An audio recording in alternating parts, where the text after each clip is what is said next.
नमस्कार, अपना बिहार देख रहे हैं आप। मैं हूं आप सबके साथ अनूप। खबरों की शुरुआत करते हैं और सबसे पहले बात गेस्ट लेक्चरर्स पर हुए लाठीचार्ज की। पटना में गेस्ट लेक्चरर्स के पर पुलिस ने लाठियां बरसाई है।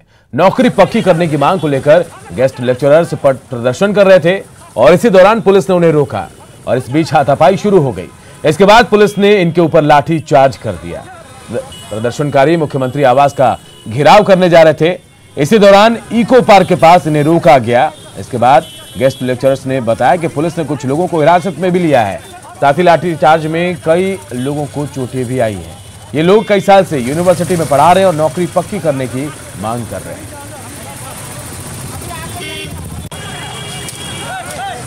तो तस्वीरों में देखिए, जो पुलिस की लाठियां जिन पर बरस रही है, ये गेस्ट लेक्चरर्स हैं जिन पर आज पुलिस ने लाठीचार्ज किया है। नौकरी पक्की करने की मांग को लेकर ये जो गेस्ट लेक्चरर्स हैं, ये सीएम आवास का घेराव करने जा रहे थे, लेकिन इनको पुलिस ने इको पार्क के पास रोक लिया।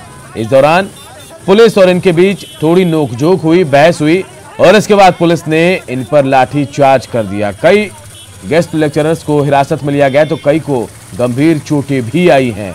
हम आपको बता दें कि ये वो लोग हैं जो कई सालों से यूनिवर्सिटी में पढ़ा रहे हैं और अपनी नौकरी पक्की करने की मांग कर रहे हैं। गेस्ट लेक्चरर्स बता रहे हैं अपने आप को और ये लोग यहाँ धरना प्रदर्शन कर रहे थे, जो कि ये प्रतिबंधित क्षेत्र है। साथ ही अभी कोविड पीरियड है तो उसमें भी कई रूल्स एंड गाइडलाइंस हैं जिसको फॉलो किया जाना है। इन्हें कोई परमिशन नहीं था। इनसे रिक्वेस्ट किया गया कि आपका ये धरना प्रदर्शन अवैध है और गैर कानूनी है, आप कृपया यहाँ से हट जाएँ। और उसके बाद उन्हें पुलिस फोर्स और मजिस्ट्रेट्स भी यहाँ अवेलेबल थे, उनके माध्यम से उनको यहाँ से। इधर राज्य भर के कार्यपालक सहायकों का प्रदर्शन भी आज तीसरे दिन जारी रहा। इससे सरकारी कामकाज ठप है। नौकरी पक्की करने की मांग को लेकर 25,000 कर्मचारी हड़ताल पर हैं। पटना सदर प्रखंड में भी सभी आरटीपीएस काउंटर बंद पड़े हैं। बिहार के सभी कार्यपालक सहायक तीसरे दिन भी सामूहिक अवकाश पर हैं, जिसकी वजह से सरकारी कार्यालयों में कामकाज ठप है। पंचायत से लेकर अगर प्रखंड स्तर की बात करें, जिला स्तर की बात करें या सचिवालय की बात करें, सभी जगह पर जो कामकाज है, जो कार्यपालक सहायक काम कर रहे थे, वो काम बंद हो चुका है। खासकर जो प्रखंड कार्यालय है वहाँ पर आरटीपीएस काउंटर है, उसमें आवासीय जाति आय प्रमाण पत्र नहीं बन पा रहा है, जिसकी वजह से जो लाभुक हैं वो लौट कर वापस जा रहे हैं। और देख सकते हैं हर हाथ में मांग पत्र है। जो कार्यपालक सहायक हैं वो 3 दिनों से लगातार सरकार को अल्टीमेटम दे रहे हैं, अवकाश पर हैं। बात करते हैं, क्या लग रहा है कि आप लोगों का तीसरा दिन आज काम बंद? कार्यपालक सहायकों का आज ये तीसरा और अंतिम दिन है। हमारी मांगों को लेकर हम सभी लोग हड़ताल पे हैं। हम ये बताना चाहते हैं कि हम सभी सरकार से ये मांग कर रहे हैं कि हमारा अस्थाई और वेतनमान किया जाए। चूँकि यह आह्वान महासंघ के स्तर से किया गया है, इसमें कार्यपालक सहायक भी सम्मिलित है। इस 3 दिवसीय हड़ताल सामूहिक अवकाश के दौरान अभी तक सरकार की तरफ से कोई भी वार्ता का प्रस्ताव हम लोग पास नहीं आया है और आज हमारा अंतिम दिन है।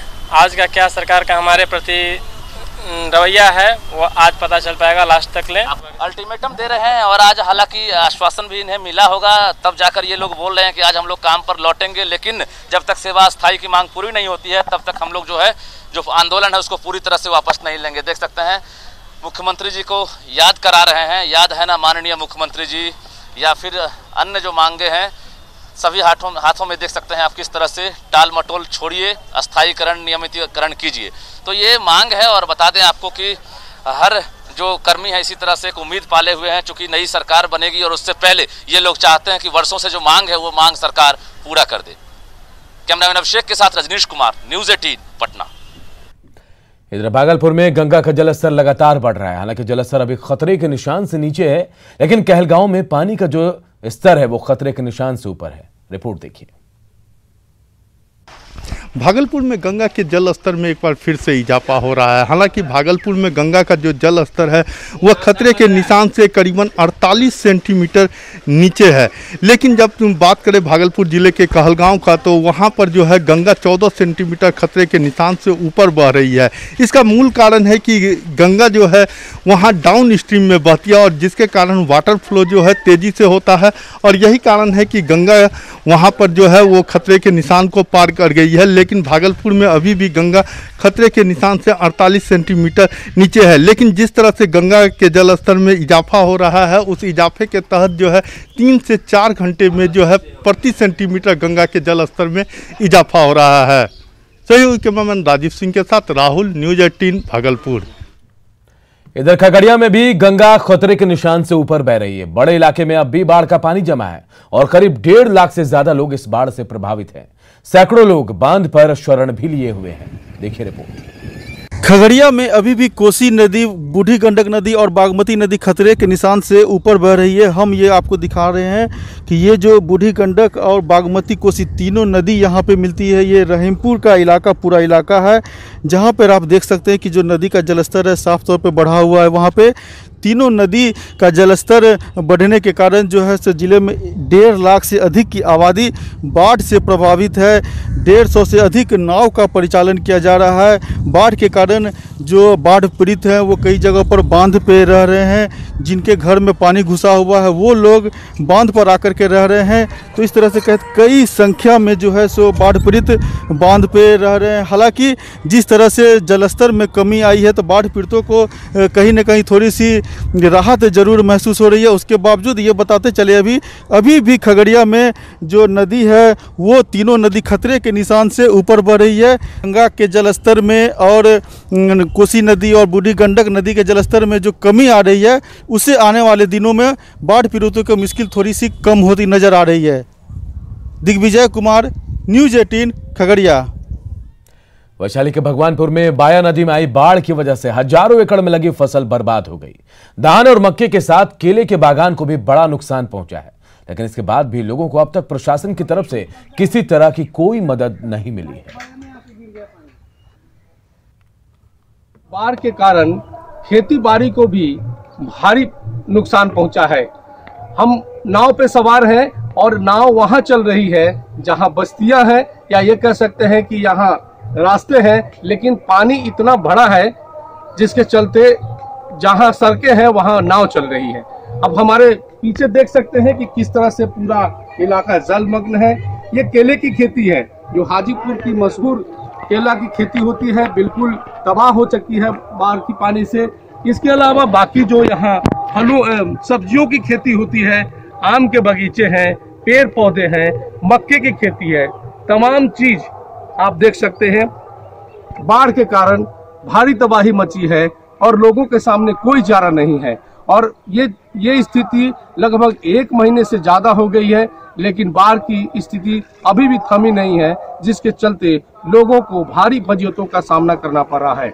और इंतजार इस बात की है लोगों को कि सरकार का कोई भी नुमाइंदा या प्रशासन की ओर से कोई यहाँ आएगा और इनका हालचाल पूछेगा, इनकी सुधि लेगा, लेकिन अभी तक कोई इनकी सुधि लेने नहीं आया है, जिसके चलते ये काफी परेशान हैं। राजीव मोहन, न्यूज़ 18 हाजीपुर। जमुई के बरहट प्रखंड के लोग सालों से नकटी नदी पर पुल निर्माण की मांग कर रहे हैं। बरसात के महीने में लोग जान जोखिम में डालकर नदी पार करने को मजबूर होते हैं। जिला मुख्यालय जाने के लिए लोगों को 20 किलोमीटर ज्यादा दूरी तय करनी पड़ती है। लोगों की परेशानियों का जायजा लिया हमारे सहयोगी केसी कुंदन ने। जमुई जिले के बरहट प्रखंड के डाढ़ा गांव के पास जो नकटी नदी है वहां पर पुल बनाने की मांग दशकों से लोग करते आ रहे हैं। बताया जा रहा है कि जमुई जिले के बरहट और लक्ष्मीपुर प्रखंड के लगभग 1 दर्जन पंचायत के दर्जनों गांव जहां के आबादी लगभग लाखों की है, वे लोग इस रास्ते से गुजरते हैं। और खास करके पुल जो घाट है, ये घाट के दूसरे तरफ कई ऐसे गांव हैं जिनको आवागमन के लिए जिला मुख्यालय जाने के लिए लगभग 20 से 25 किलोमीटर की अतिरिक्त दूरी तय करनी पड़ती है। बार बार मांग किया जाता है कि पुल का निर्माण हो जाए, पुल बन जाए नकटी नदी पे, लेकिन ऐसा कुछ हुआ नहीं। डीपीआर बनाने के नाम पर केवल आश्वासन दिया जाता है, कहा जाता है कि डीपीआर बन गया है, लेकिन कई चुनाव बीत जाने के बाद भी पुल का निर्माण नहीं हुआ। यहाँ के बारे में बताया जाता है कि अगर यहाँ पर पुल बन जाता तो लोगों को आवागमन की सुविधा मिलती, जो बरसात के दिनों में जो परेशानी लोगों की होती है उसे निजात मिलती। साथ ही जो लोग बेलहर बांका और मुंगेर का इलाके में जाना चाहते हैं, इस रास्ते से जल्दी जा सकते हैं, कम दूरी तय करनी पड़ सकती है। कि अभी तक हम लोग को आश्वासन के अलावा कुछ नहीं मिला है। ये मांग हम लोग का लगभग 30 साल से है। सभी राजनेता आश्वासन देते हैं, डीपीआर तैयार हो गया है, सॉइल टेस्टिंग करा देते हैं, लेकिन उससे आगे मामला अभी तक नहीं बढ़ा है। और ये पुल हो जाने से लगभग 50 गाँव और जम्मू या बांका का सीधा संपर्क हो जाएगा, जिसमें बरहट ब्लॉक, लक्ष्मीपुर ब्लॉक और बेलहर ब्लॉक के लोगों को बहुत राहत मिलेगी। मुसीबत होती है यही कि पानी का सामना हम लोग को करना पड़ता है। अगर मान लीजिए कि रात में अगर किसी को तबीयत खराब हो जाता है तो जम्मू मुख्यालय जाने के लिए, हॉस्पिटल जाने के लिए हमको कम से कम 30 किलोमीटर। बाढ़ से हुए नुकसान का जायजा लेने के लिए केंद्र की हाई लेवल टीम बिहार दौरे पर है।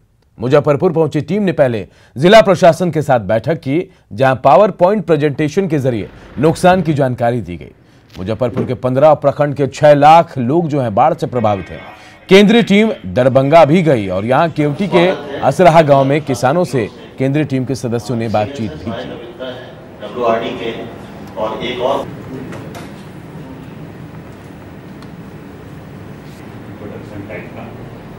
उसके बाद कुछ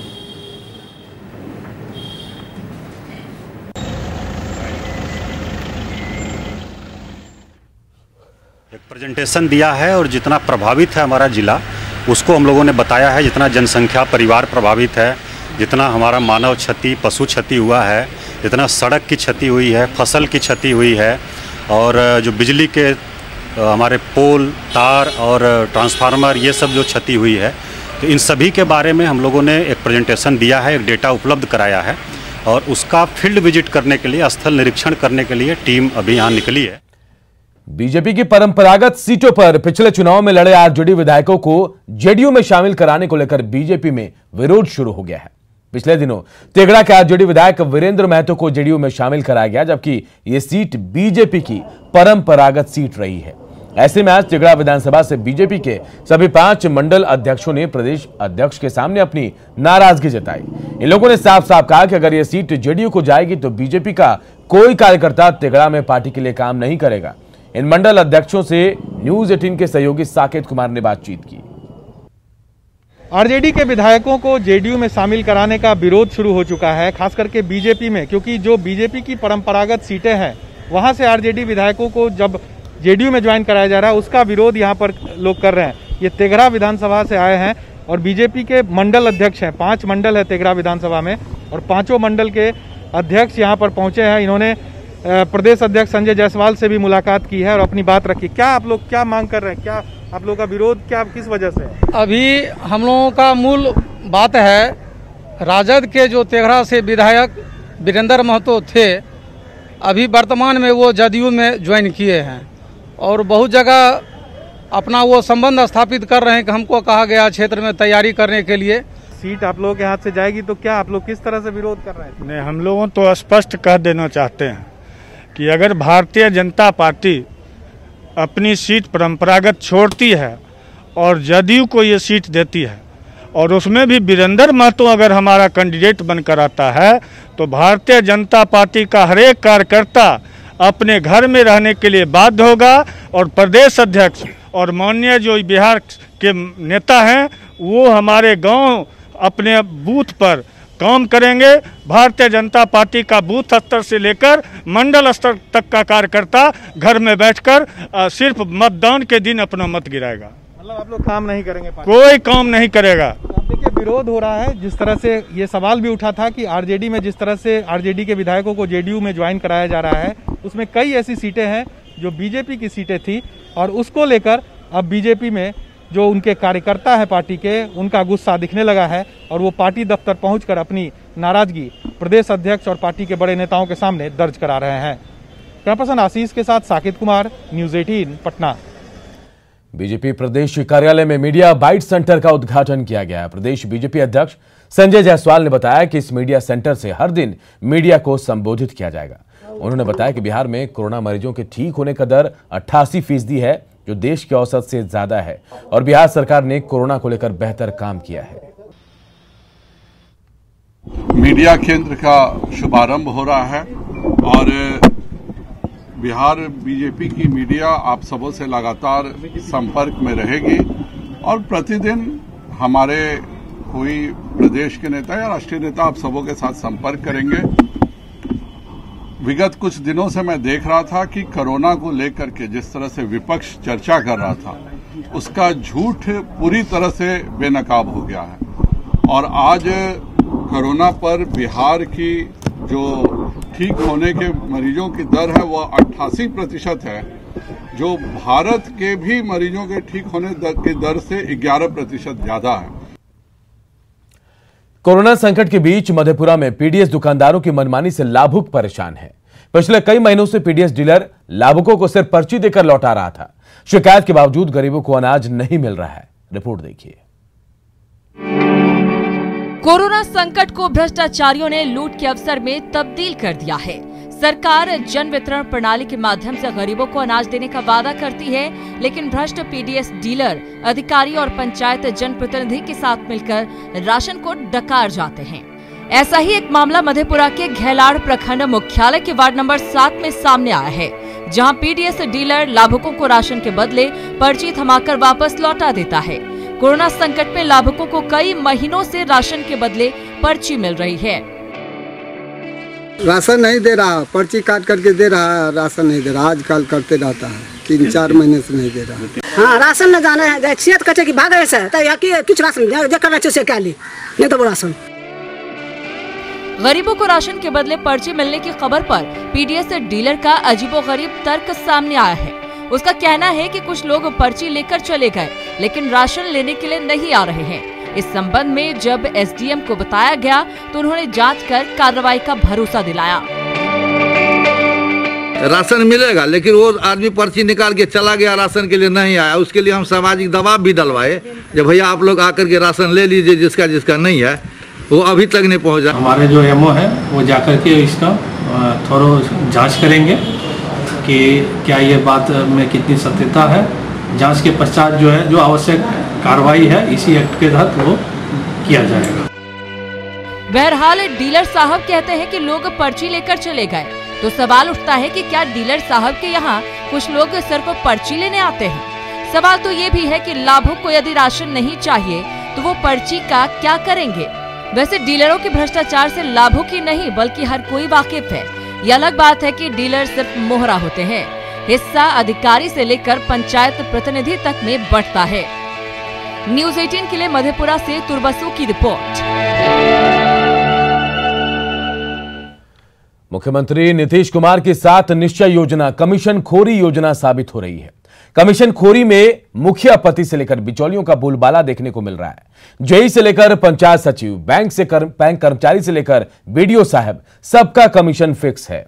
सहरसा में एक मुखिया पति द्वारा कमीशन लेने का वायरल वीडियो सामने आया है और कमीशन देने वाले शख्स ने न्यूज़ 18 को कमीशन खोरी की पूरी दास्तान सुनाई है। सहरसा जिला का ये नवहट्टा प्रखंड का डरहार पंचायत है, जहां 7 निश्चय योजना में मुखिया पुनीता देवी के पति का कमीशन लेते वीडियो वायरल होने के बाद वीडियो बनाने वाले पूर्व वार्ड सचिव ने न्यूज़ 18 के कैमरे के सामने कमीशन खोरी की पूरी दास्तान सुनाई। उन्होंने कहा कि इसकी शिकायत प्रखंड कार्यालय से लेकर लोक निवारण विभाग तक करने के बावजूद भी अब तक कोई कार्रवाई नहीं हुई। मुख्यमंत्री 7 निश्चय गली नाली योजना था, जिसमें 10,88,000 का योजना था, जो 1,20,000 रुपया मुखिया पति लिया गया। उसके बाद 3,000 जेई को एस्टिमेट बनाने के लिए दिया गया और बाकी जहां हर जगह गए वहां पर 500,000 रुपया लेते गए। कार्रवाई अभी तक नहीं किया गया। वहीं सहरसा के डीएम कौशल कुमार ने वायरल वीडियो की जानकारी नहीं होने की बात कही। हालांकि डीएम ने लिखित आवेदन के बाद कार्रवाई का आश्वासन जरूर दिया है। अभी आप जो बोल रहे हो उसके कंटेक्स्ट में हमें जानकारी नहीं, लेकिन अगर कोई सूचना आएगी, कोई रिटर्न शिकायत आएगी, उस पर हम लोग जांच करेंगे, उस पर कार्रवाई करेंगे, जुटते रहेंगे। ऐसे में सवाल उठना लाजमी है कि क्या मुख्यमंत्री के ड्रीम प्रोजेक्ट में कमीशन खोरी के वायरल वीडियो की जानकारी के बाद मामले की जांच के लिए प्रशासन को लिखित आवेदन के इंतजार में बैठे रहना चाहिए। खैर, कमीशन खोरी का यही आलम रहा तो वो दिन दूर नहीं जब लोग 7 निश्चय योजना को कमीशन खोरी योजना कहेंगे। न्यूज़ 18 के लिए सहरसा से कुमार अनुभव की रिपोर्ट। और इस बुलेटिन में इतना ही। आगे देखिए जोहार झारखंड।